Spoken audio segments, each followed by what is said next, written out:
Hi everyone, it's me Ashwini and welcome to my YouTube channel. Last month I had an amazing week in Bali with my friends and the whole trip was planned by us. So I thought why not put together a playlist that help you guys plan your Bali trip yourself. In these videos I will cover everything like budget, stay, itinerary and all the practical stuff that you need to know before your trip. In addition, at the end of each video, I will be adding a special bonus tip that help you guys save a lot of time and money in Bali. All these informations I got from my experience in Bali. So let's get started with the first video, the budget and itinerary.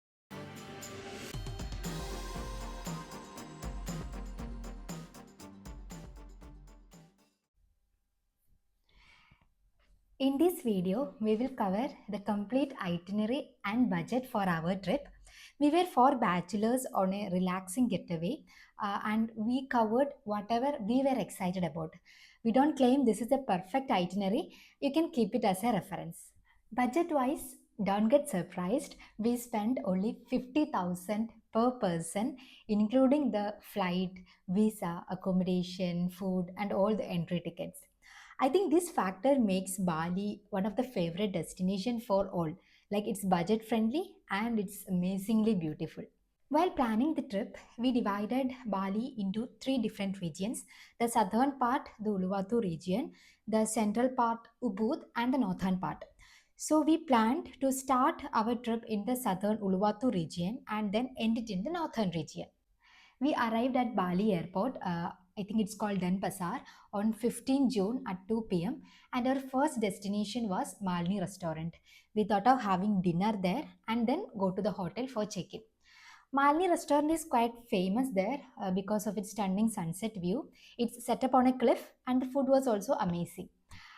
From the airport to Malni restaurant, the cab costed us 1000k and return from there to hotel also it was around 1000k. At Malni restaurant, each person spent around 750 rupees. The stay we chose at Uluwatu was a four-star hotel and that also cost us around 1200 per person per night. The next morning, we rented a scooter for sightseeing. Renting a scooter in Bali is super convenient, but we suggest you to book it one day advance so that it can avoid any delay and you can start in the next day morning itself. We got the bike directly from our hotel and it costed around 500k per scooter. When you get the bike, I suggest take a video of the bike. There won't be any problem, but just for the safe side, just take a video. Also, I will be providing all the bike rentals cab contacts in the description box for your convenience.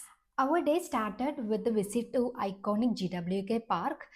There, the entry fee was around 150k IDR, which is costed around 750 rupees. After that, we made our way to the famous Uluwatu temple. There, I think the entry was 200-300 rupees INR. In the Uluwatu temple, our friends booked Kechak dance. It's a traditional Balinese performance and that costed 750 rupees. You can get the tickets directly from the temple itself. Next day morning on 17th, we checked out of the hotel and headed to Sanur port to travel to Nusa Penida. That cab costed us around 1000. We booked the ferry tickets one day before in 12Go Asia app and that costed 800 rupees. In many videos, I have seen this ferry travel is a bit ridiculous, but it was okay for us. I think we didn't expect much luxury there, so it was okay. We booked the ferry tickets to Sampalan port because it was closest to our accommodation in Nusa Penida. There are multiple ports, you can check which one to select depending upon the distance between your accommodation and the port. Upon arriving at Nusa Penida, you have to pay an entry fee of 25k IDR, which is around 125 150 rupees at the port. From the port itself, we rented a scooter and that costed us around 350 rupees. From the port, we headed straight to the accommodation with our rented scooter. All the accommodations in Bali costed us the same amount, around 1000 per person per day. We were quite tired after reaching the accommodation, so we went to a nearby restaurant called Chill Penida and it's a beautiful restaurant with their view as well as the food.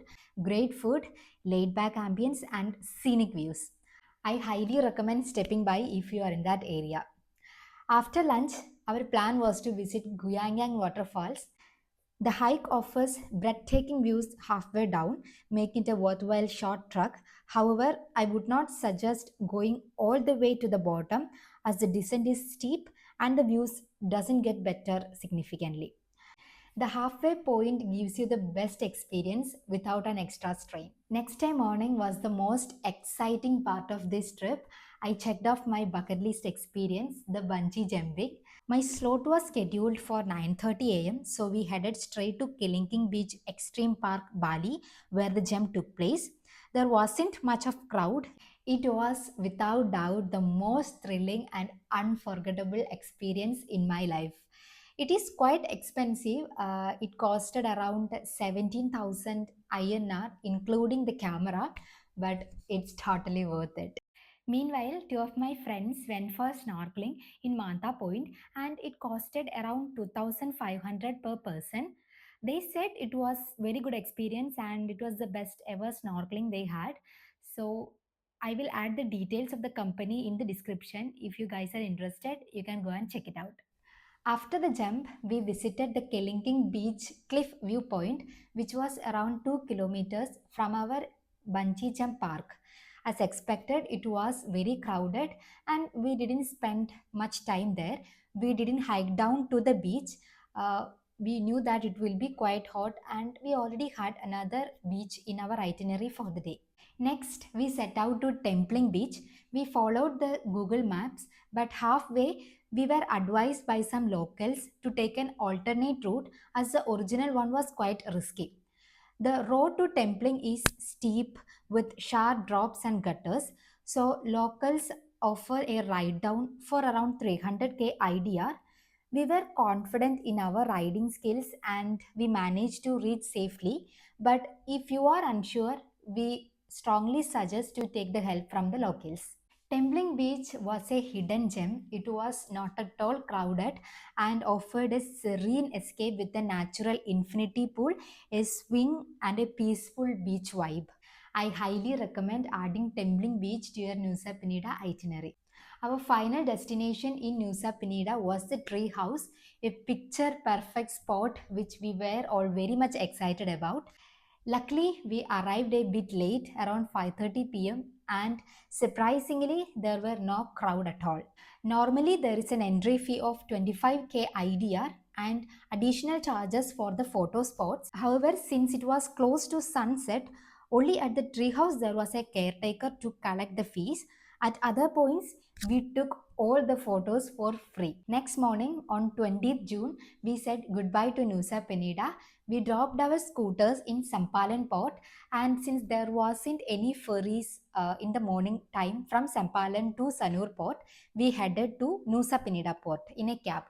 That also costed us around 1000 rupees. Upon arriving at Sanur Port, we rented a scooter for 150k IDR per scooter per day, and it was for 3 days because the coming 3 days we are going to spend in Ubud and Sidaman.